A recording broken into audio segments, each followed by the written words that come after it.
decided to go that route because the average, so the average young black man wants to play sports and rap. Let's Right. just keep it Yeah. real. You know what I'm saying? So Yeah. what made you decide, man, I want to go be an agent and help niggas not fuck their money up, kind of guide them along the right path and all that shit?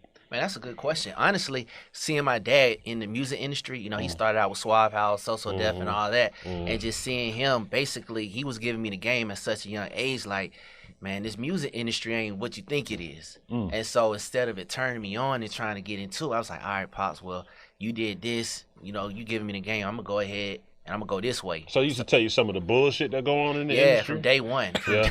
Like, what's some of the things he kind of told you, like? Some stuff I ain't even gonna say, what I'm saying? But it's some stuff, that a lot of stuff going, casting couches and crazy type of stuff to get into the industry. And it was something that I wasn't, just morally, it just wasn't aligned with that. So I said, you know what?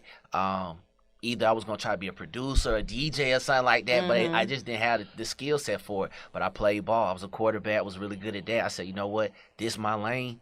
So I've been rocking with that ever since. Yeah, nah, that's how it go. You ain't force it. Basically, Nah. like, you ain't trying to force Right. something that you ain't feel. Right. Nah, that's real. So how many athletes you got signed to you? So right now we got about 5.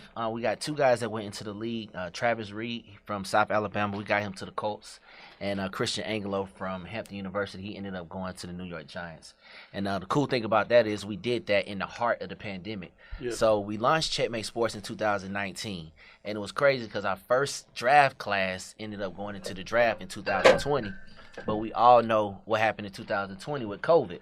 So our first year, we coming out the gate trying to make a name for ourselves. We put about 20, 30K into these guys training, and then comes for, when it gets ready for them to go to Pro Day in March 2020, they shut everything down.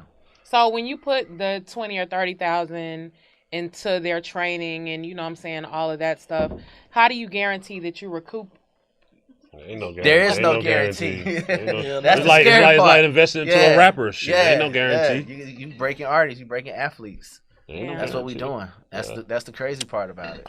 How hard is it to be black owned in this shit though? Like, Man, it's difficult. I think in any industry when you black, especially when you going into industries where we're not known, like if you start a record label, it's cool. You know what I'm saying? We done seen Birdman, we see people who did it, but when you get into the sports world and that good old boy network, it's a little difficult.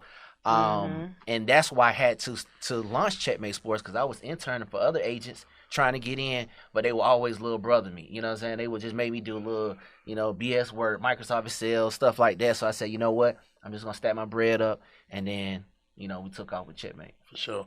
With your whole staff black, or you got? Yeah, I used to have an Hispanic guy, but he ended up starting his little agency and stuff like that. We put him on, but right now we're just all black on. Okay. So what's your